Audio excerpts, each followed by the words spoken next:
એક સ્ત્રીને નાનું બાળક હોય અને ત્યારે પતિ મૃત્યુ પામે પછી આખો સમાજ તેની દયા ખાવા લાગે છે અને ઘણા એવા પણ લંપટ પુરુષો હોય છે જે આ સ્ત્રીનો ગેરલાભ ઉઠાવવા માંગતા હોય છે. આવી યુવાન વિધવા થયેલી સ્ત્રી જ્યારે પોતાના જ પતિના મિત્ર સાથે આડા સંબંધ બાંધી બેસે ત્યારે સમાજ શું વિચારે? તેનો સગો પુત્ર તેના માટે શું વિચારે? શું પતિના મૃત્યુ પાછળ કોઈ રહસ્ય છુપાયેલું છે? કોઈ સ્ત્રી સૌભાગ્યવતી વિધવા હોઈ શકે ખરા? દોસ્તો, હરકિશન મહેતા બેસ્ટ સેલર નવલકથાઓ લખનાર તરીકે ગુજરાતી સાહિત્યમાં સૌથી જાણીતું નામ છે.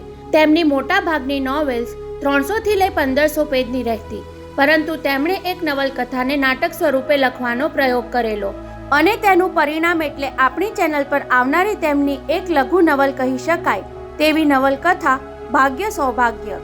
હરકિશન મહેતાની આ બુક એક રીતે નાટકના સ્વરૂપની નવલકથા હોવાથી તેમાં પાત્રોને ઊંડાણમાં જવાને બદલે એક પછી એક ઘટનાઓ ઝડપથી બનતી રહે છે. આ બુક સાંભળતા કદાચ તમને સ્ટોરીમાં શું ચાલી રહ્યું છે તે ન સમજાય તેવું પણ બની શકે, કેમ કે બધા રહસ્યો પરથી પડદો છેક છેલ્લા એપિસોડમાં જ ખુલશે, એટલે તમારે 11 એપિસોડ સુધી ધીરજ રાખવી પડશે. બહુ થોડા પાત્રોની આસપાસ ફરતી આ બુકનો વાર્તા પ્રવાહ એટલો ફાસ્ટ ચાલે છે કે ક્યારે અંત આવી જાય છે તેનો ખ્યાલ રહેતો નથી. બુકનો ક્લાઇમેક્સ તમે ન ધારેલો હોય તેવો હશે.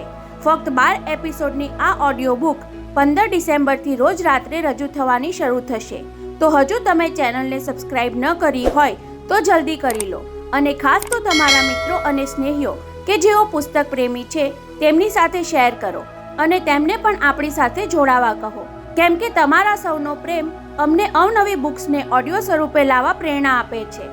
બસ તો અમારી આ ચેનલને વધારે ને વધારે શેર કરી લોકો સુધી પહોંચાડવામાં મદદ કરશો તેવી આશા સાથે આવજો.